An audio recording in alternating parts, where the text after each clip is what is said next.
আসসালামু আলাইকুম ওয়া রাহমাতুল্লাহি ওয়া বারাকাতুহু। সম্মানিত চাষি ভাইয়েরা, সবাই কেমন আছেন? আশা করি সবাই ভালো আছেন।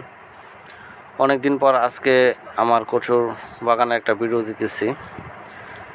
কচুর জমি ভিডিও দেওয়া হয় না সাধারণত ব্যস্ততার কারণে। আজকে একটা ছোট্ট ভিডিও করলাম। আজকে আমি এই পরিমাণ লতি উঠাচ্ছি। দেখেন আমার লতিরাজ বাড়ি এক কচুর জমি, বর্তমানে এই অবস্থা। কচুর গাছের বয়স, জমির বয়স এখন 4 মাসের কিছু উপরে। এখন দেখেন আপনাদেরকে দেখাচ্ছি অরিজিনাল বাড়ি এক কচুর গাছ। দেখেন কপালে কালো তিলা, এটা অরিজিনাল বাড়ি এক লতিরাজ কচুর জমিটা আপনাদেরকে একটু ঘুরে ঘুরে দেখায়। এই জমি থেকে আমি প্রতি সপ্তাহে 2 বার উত্তোলন করতেছি আলহামদুলিল্লাহ। একটু দেখেন, আপনাদেরকে দেখাচ্ছি লতির সাইজ। আলহামদুলিল্লাহ 2 দিন আগে লতি উঠিয়েছি, আজকে আবার লতি উঠাচ্ছি। দেখেন আবারও বড় বড় হয়ে গেছে সাইজ, এগুলা হারভেস্ট করার উপযুক্ত হয়ে গেছে। এখন আমি আবার লতি উঠাচ্ছি। এইগুলা দেখেন আবার লতি বড় বড় হয়ে গেছে। প্রতিটা গাছে আলহামদুলিল্লাহ 3টা 4টা করে লতি আছে। দেখেন চারার অবস্থা, চারাগুলা বড় হয়ে গেছে। দেখেন লতি কত লম্বা, এগুলা হারভেস্ট উপযুক্ত।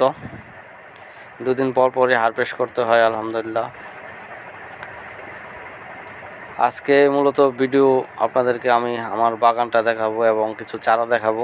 যাদের চারার প্রয়োজন স্ক্রিনের নাম্বারে যোগাযোগ করতে পারেন। অরিজিনাল লতি এক বাড়ির চারা দেখেন কত বড়, চারার গুরুত্ব মাশাআল্লাহ সুন্দর। চারার বয়স 2 মাস হয়ে গেছে, পরিপক্ক চারা।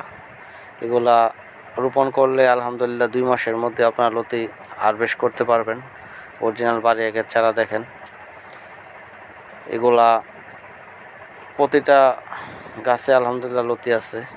লতি ভরপুর লতি। আপনাদেরকে আমি অল্প কিছু দেখাচ্ছি। আসলে বেশি বেশি লতি আমি আপনাদেরকে দেখাতে পারবো না, কেননা আমি বেশি বেশি কোনো কিছু বলবো না। ভিডিওতে অরিজিনাল যা আছে তাই আপনাদেরকে আমি দেখাচ্ছি। এই হলো আমার কচুর জমি। এই জমি থেকে আমি সপ্তাহে আলহামদুলিল্লাহ 2 থেকে 2.5 মণ লতি উত্তোলন করি। দেখেন চারার অবস্থা, চারাগুলো বড় হয়ে গেছে, সুস্থ সবল চারা। এগুলা যাদের প্রয়োজন এখনই যোগাযোগ করেন স্ক্রিনের নাম্বারে যোগাযোগ করলে আপনারা চারাগুলো নিতে পারবেন ইনশাল্লাহ। অরিজিনাল বাড়ি এক কচুর লতির চারা। দেখেন চারাগুলো সুস্থ সবল এবং মোটা। এই ধরনের চারা খুবই উন্নত মানের চারা। চারাতে লতি দেখেন কত বড় বড় হয়ে গেছে আলহামদুলিল্লাহ, এটা চারার লতি। আপনারা এগুলো রোপণ করলেই 2 মাসের মধ্যে ইনশাল্লাহ ফলন পেয়ে যাবেন। এখন বর্ষার সিজন, তাই কচু চাষ উপযোগী একটা সময়। এখন পানি সেচ দিতে হবে না। যাদের জমিতে একটু পানি বেঁধে থাকে তারাই এখন চাষ করতে পারবেন।